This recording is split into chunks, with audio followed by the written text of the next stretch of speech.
বন্ধুরা, এই দেখো আমি আজ মুসুরির ডাল রান্না করব। মুসুরির ডালটা এই যে সুন্দর করে ধুয়ে নিচ্ছি। আর এই যে এখানে পেঁয়াজ, রসুন, লঙ্কা, আর এদিকে রেখেছি শুকনো লঙ্কা, গোটা জিরে। আর এই ডালটা রান্না হবে এই যে টাটকা টাটকা কুমড়ো শাক দিয়ে।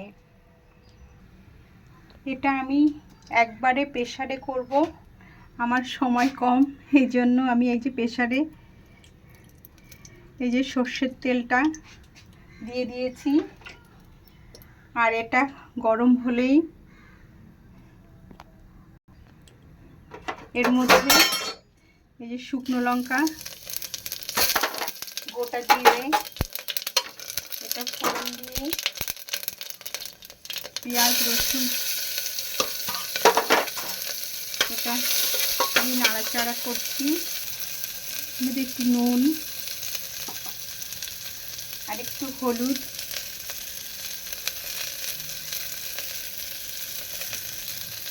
বাবা হলুদটা মতো উঠছেই না। হলুদটা দিয়ে ডালটা দিয়ে বেশ কয়েকবার নাড়াচাড়া করে বেশ ভাজা ভাজা হয়ে গেছে। এবার এর মধ্যে আমি এই যে এই টাটকা টাটকা এই কুমড়ো শাকটা দিয়ে দিলাম। এবার এটা আর একটু নাড়াচাড়া করে এর মধ্যে একটু জল দেব।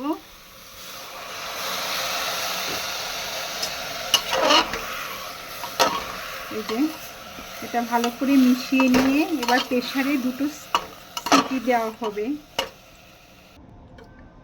দেখো ডালটা এই যে কত সুন্দর হয়েছে। কে কে খাবে চলে এসো। মুসুরির ডাল দিয়ে কুমড়ো শাক খুব সুন্দর হয়েছে, গন্ধটাও খুব সুন্দর বেরিয়েছে। ওকে।